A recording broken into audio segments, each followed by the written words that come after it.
So in today's video, we're going to be talking about blueprints and if some blueprints actually give you less recoil. Recently, I've been getting a lot of comments in my comment section. I've been getting DMs in Discord, DMs on Twitter asking, hey, can I really look into this? Because it looks like the gun has no recoil when you use this particular blueprint.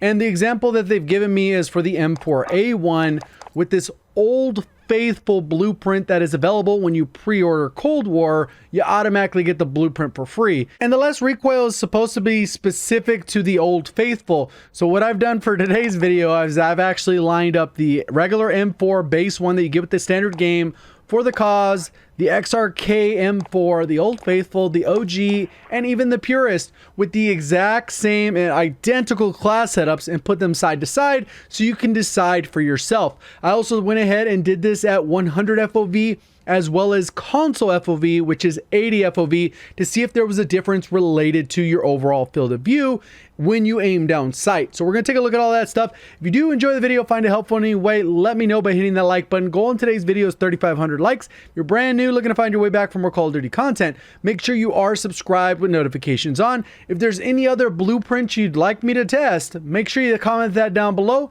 so I can take a look and then we can follow up with the future video if there's anything conclusive. So when it comes to recoil, there's two things that we want to test.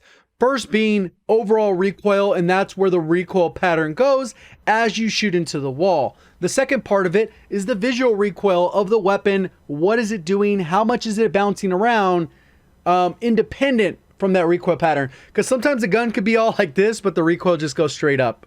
And other times the recoil could be like perfectly all bouncy, but then the gun just looks straight and easy to control. So there can be a little bit of deceptiveness to that. And as you look at the bottom right, you can see that I'm using the identical class setup. So we're going to go through each of them. You can see if you can spot a difference. Then I'm going to put them side by side with slow motion built in, so you'll be able to see all the different things. Then in addition to that, I'll go ahead and overlay them so you can see how those iron sights move as they're lined up together and see if there's actually a lot going on. So let's go ahead and take a look at it. So here's the first recoil pattern for the base M4A1. Just goes up and diagonal to the right as we've seen before with the regular M4. This is for the cause M4A1 blueprint. And again, these are all with the same exact class setup to keep everything as consistent as possible. I do the full 60 round mag, XRK in there. Then we got the OG. Pretty straightforward. This one's actually a blueprint from like the first season when you reach level 155 or something like that, or season 0. Then we got the Purist, which is a pretty common one just because people like that little feel to it, I guess. They like how the iron sights look. Personally, I feel like these Old Faithful and OG, they kind of block up a lot of the screen. That might be contributing to the issue here. Right here you can see how they all line up. They're all kind of bouncing a little bit side to side, and I've lined them up perfectly. Here's in slow-mo. And you can see how it pretty much traces that recoil pattern. And I did these all back to back to back to back. And you can see the recoil patterns are fairly consistent with that set of attachments. Very easy to control and regulate. Here's with them all overlapped. And you can see the iron sights are literally overlined. The only difference is the outer ring is the bouncy part. And personally, I feel like the outside one isn't bouncing nearly as much. But I think just because it covers more of the screen, it's really hard to judge. But overall, the actual iron sights that you're staring at, not much of a difference in my opinion. Now let's go and take a look at this at console FOV, which is 80, and see if it makes a difference. So here's going to be console FOV. It's going to be a little bit more zoomed in than we saw with the other ones, which could negatively impact visual recoil, and that's what the whole thing is here to test, because people swearing that the other one that's more bulky, and you're going to see how bulky they are when it's just two of them side by side. You'll be able to see that comparison. So just the base M4, and then it's going to be head to head with the Old Faithful, which people are claiming has less visual recoil. As we know, it doesn't have less overall recoil as far as where the bullets go, but the visual recoil might be different. So let's go ahead and take a look at that. So it goes up and to the right, which we just saw. Same thing. It doesn't look like extra bouncy to me. Comes across. Pretty straightforward. A lot more on the gun moving. Let's go ahead and put them side by side. I don't know. They both look like they're bouncing about the same. We're going to see it in slow motion, and then we'll see them overlap. So you guys can make a decision for yourself. That's the overall goal. Not for me to just tell you it's one way, because we could agree or disagree. but you can have an opinion based off the facts. That's the key. So now we have them side by side. It looks like they're pretty much bouncing about the same. I don't know, slow motion maybe? Iron sights are probably off by like a quarter frame, but overall they look like they're fairly lined up.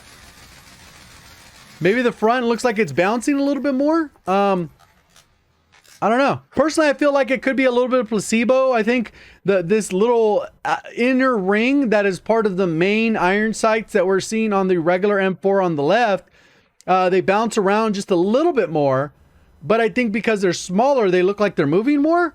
Versus with this one, look at how much more space this thing is taking up. Even how you hold it with your hand differently.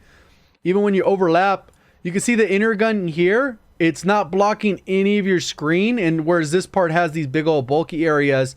If you feel like it has less recoil, more power to you. But personally, I still prefer the standard iron sights. I guess that's what I'm more comfortable with.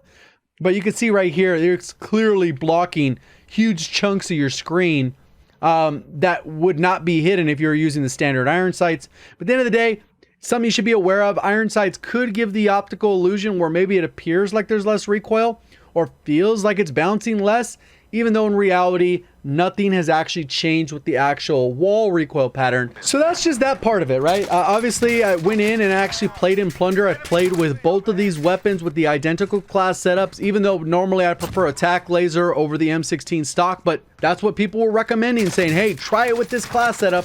So I went and tried it, and I played both matches, and I felt pretty much the same. I didn't feel like it was any different. I felt like I was able to hit or miss my shots like I've always been able to hit or miss my shots with the M4. It wasn't like this particular blueprint was changing things for me or messing things up. So I don't know. Let me know down in the comment section. What are you guys' thoughts? Have you already tried this? Have you heard about this and maybe tried it for yourself? Or are there any other blueprints that you think are worth taking a look at? Enjoyed the video, let me know by hitting that like button. If you're brand new, want to find your way back for more Call of Duty content, just make sure you subscribe with notifications on. We appreciate all the support on the channel. Thank you for watching. As always, have a great day.